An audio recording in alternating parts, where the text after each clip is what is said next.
Hər birinizə salam qızlar. Yepyeni bir video ilə qarşınızdayım. Bugünkü videomuzun kontentində ev səliqə səhmanı, körpələrin yuxu və yemək rejimi, eyni zamanda bir gün ərzində nələr etdim onu sizinlə paylaşacağım. Videoya keçid almamışdan əvvəlsə sizdən kiçicik bir xahişim var. Videonu bəyənməyi, kanala abunə olmağı və şərhlərdə öz fikirlərinizi mənimlə paylaşmağı unutmayın və videomuza keçid alaq.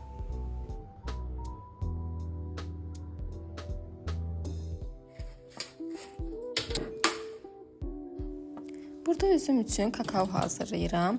Normalda səhərləri ancaq və ancaq çay içməyə üstünlük verirəm, amma bugün biraz dəyişiklik olmasını istədim.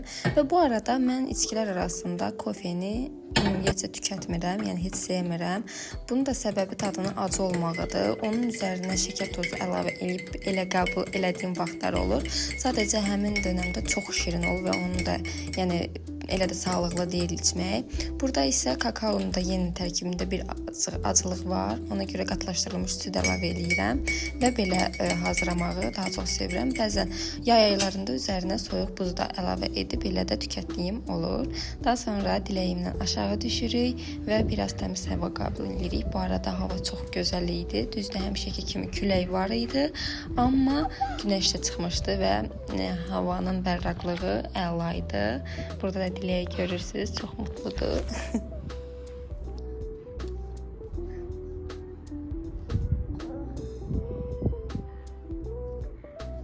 Təmiz hava qəbul elədikdən sonra isə yuxarı qalxırıq və burada Dilək üçün kiçik bir oyun alanı hazırlamışam. Hansı ki biz orada bir yerdə vaxt keçirək. Ancaq Dilək nədənsə oyun oynamağa heç maraq göstərmir. Hətta deyərdim ki, qətiyyən maraq göstərmir. Bunun səbəbi isə artıq o yuxusunun gəlməsidir. Çünki səhər ertə yuxudan çox tez oyanmışdı və yeməyini yedikdən sonra üstünü dəyişdirmişdim. Bir balaca da vaxt keçirdikdən sonra aşağı düşmüşdük. Ancaq həmin hissələri kadra almamışam. Məsələn, bu səbəbdən də yəni əlinə fürsət düşən kimi qucağıma meyl eləyir ki, aparım onu yatızdırım. Düşünürəm ki, bir balaca da vaxt keçsə daha yaxşı olardı. Çünki bu onun həm yuxusuna təsir eləyir, həm yəni ki, daha uzun və rahat yatmasına səbəb olur. Yəni uşaqlar yorulanda belə olurlar. Burada da yenə sakit dayanmır. O səbəbdən yenidən qucağıma alıb aparıram onu.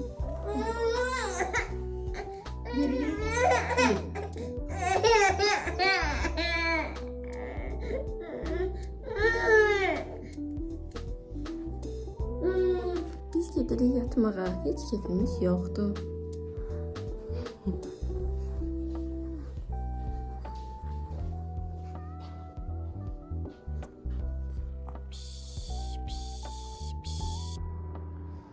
Diləyi yatızdırdıqdan sonra isə qalan işlərimi görməyə başlayıram və yuyulu paltarları asıram.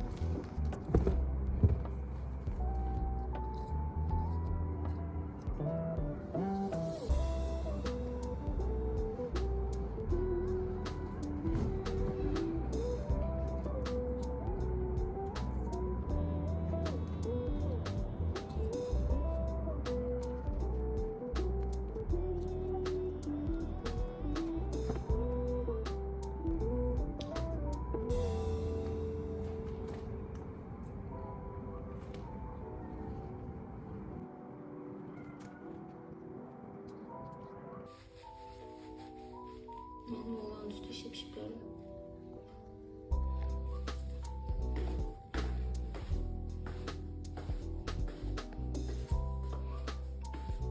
Bugünkü görəcəyimiz iş buranı təmizləmək və ayaqqabı polkasını, şişələrini, eyni zamanda içərisini təmizləməkdən ibarət olacaq.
Onu sən mi gətirmisən? Bax, bunu sən mi gətirmisən?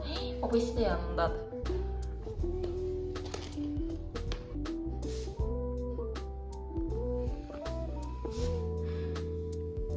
Burada yenidən oyun oynamaya davam edirik və bu əsnada istərdim ki, sizlə kiçik bir söhbət aparım. Keçən videoların birində 1 yaşına qədər olan uşaqların yemək və yuxu rejimi haqqında sual ünvanlanmışdı.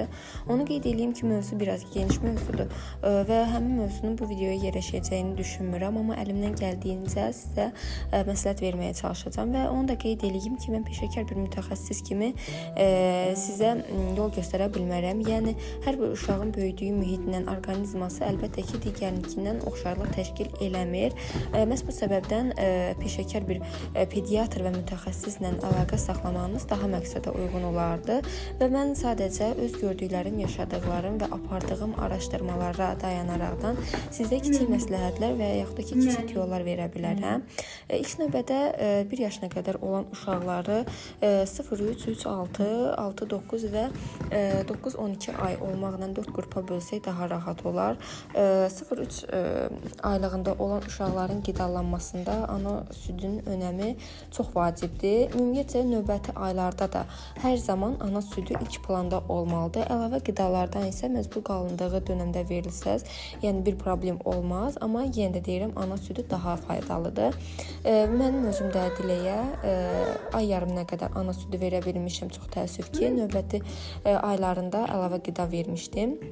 Yəni müəyyən səbəblərdən dolayı bu belə baş tutmuşdu və əlavə qidanın qəbulunda sizə onu deməliyəm ki, hansı yeməkdən istifadə etməyinizdən asılı olmayaraqdan qidanın üzərində qeyd olunmuş şkalaya əməl eləyin. Nəyə görə? Çünki əlavə qidalar uşaqlarda həddindən artıq tez kökəlməyə gətirib çıxarda bilir və tez kökələndə uşaqlar, yəni həddindən artıq çəkisindən əlavə çəki aldıqda bu onlarda hərəkət məhdudiyyətini gətirib çıxarda bilir. Yəni belə deyim, 7-8 ayında əgər uşaq sərbəst oturmalıdırsa, əlavə qidalanan uşaqlarda bu biraz gec ola bilir və yaxud da ki, yeriməsində ləngiməyə gətirib çıxarda bilər. Ona görə də buna diqqət eləsəz daha məqsədə uyğun olar. Yəni yemək rejimi sırf onun üzərində göstərilmiş şkala ilə eyni olmalıdır. Yuxu rejimi isə uşaqların yuxu rejimi, ailədə yuxu vaxtı nə vaxtısa, uşaqda da yuxu vaxtı o vaxt olmalıdır. Yəni bir uşaq 3-də yatırsa, deməli bu vaxtı olmalıdır deyə bir şey yoxdur.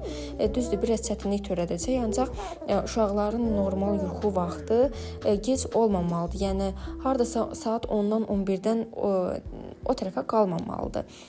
Bu da yenə də bizim analların üzərinə böyük öhdəlik düşür. Yəni yatızdırmağa çalışın və yuxusunun uzun olmasına diqqət etmək üçün onu axşam tərəfi yatızdırmayın. Yəni gündə 2-3 dəfə ümumi yatsın.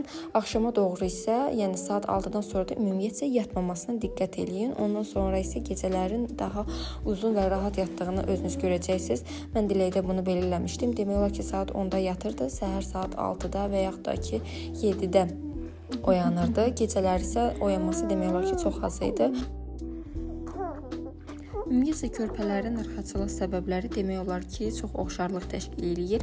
Yəni əgər o ağlayırsa, ya acdır, ya altı dəyişməlidir, ya köpü var, yəni sancısı var, ya da ki qulağı ağrıyır. Əgər bu səbəblərdən heç biri deyilsə, artıq həkimə müraciət etmək olar.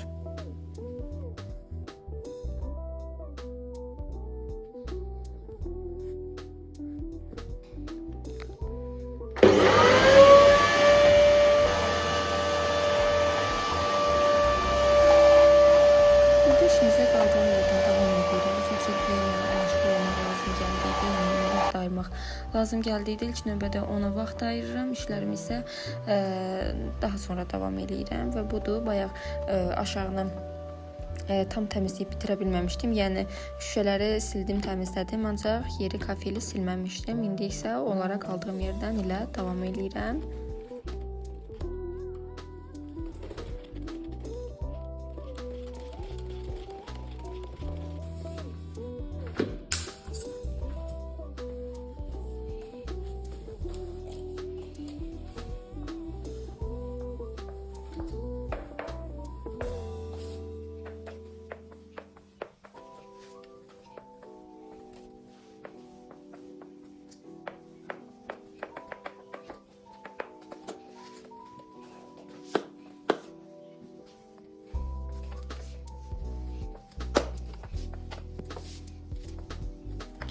Sağ olsunlar, rayondan qayıtdığımız zaman bizə çoxlu meyvə qoymuşdular və hər biri də çox gözəl və təbii idilər. Lakin 2 nəfər olduğumuz üçün bu qədər meyvəni yeyib bitirə bilməzdik. Yoldaşımın da böyük istəyi üzrə qərara gəldik ki, meyvələri təmizləyib doğrayaq və soyuducuya yerləşdirək. Lazım olduqda isə az-az istifadə edib kompot da eləyə bilərdik. Burada isə onları yumağa başlayıram.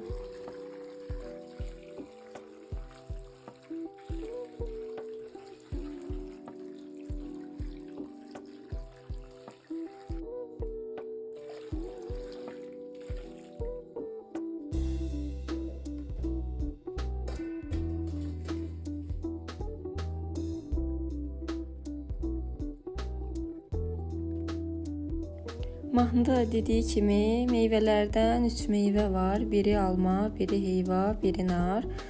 Bir də əlavədən burada armud da var. Bir də nar bayırdadır. Yoldaşım sonra gətirəcək onları və demək olar ki, burada yuyub bitirirəm. Çox az bir miqdarı qalır.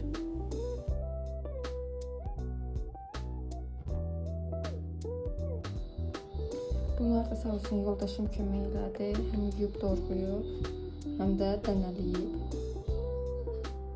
Və yoldaşdan kimin deyir?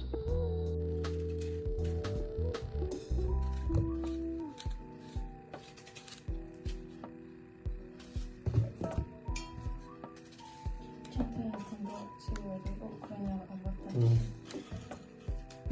Biz orada zaten kadrolar.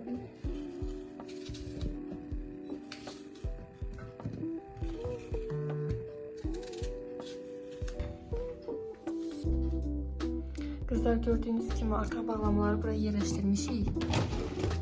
Yukarı yığdığımız yer çekmemiştim. Bunlar artık 2 gün burada varlar. Ve demək olar ki, tamamen yanıqlar. İnşallah az-az istifadə edəcəyik. Göndərən hər kəsə də çox sağ olun. Bugünkü menümüz isə qaralı plovdan ibarət olacaq. Mən plovun qarasını kənd çopasından hazırlayıram. Bu dəfə xatırlayırsınızsa, keçən videoda da qeyd eləmişdim ki, əslində kənd çopasını elə də çox sevmirəm, amma yoldaşım bəyəndiyi üçün, həm də ləzzətində fərq olduğu üçün həmin cücədən istifadə eləyəcəm. Artıq cücə, beçə, çolpa, siz necə səsləyirsinizsə elə. Soğanları doğrayıb bitirirəm və bu arada onu da deyim ki, qaranı çox sadə eləyəcəm. Yəni əlavə kişmişdən, şabalıqdan və yaxud da ki, başqa qatqılar istifadə eləmirəm. Bəzən olur ki, alça filan da qatırlar. Mən sevmirəm belə olanda. Yəni özüm üçün hazırlayanda belə eləyirəm, amma başqa qonaq filan gələndə artıq fərqli formada hazırlayıram. Bilmirəm, nədənsə mən uşaqlıqdan belə meymensiz bir xasiyyətim var. Bu xasiyyətdən əl çəkə bilmirəm. Yəni çox yemsizliyim var. Hətta deyərdim ki, faydalı heç bir şey yemirəm. Artıq plovumuz da hazırdır. Burada özüm üçün az bir miqdarda ayırıb götürmüşəm. Artıq günəş də batmaq üzrədir. Bugün də bir videonun sonuna gəldik. İnşallah gələn dəfə yeni videolarda görüşmək diləyi ilə özünüzə yaxşı baxın. Hələlik.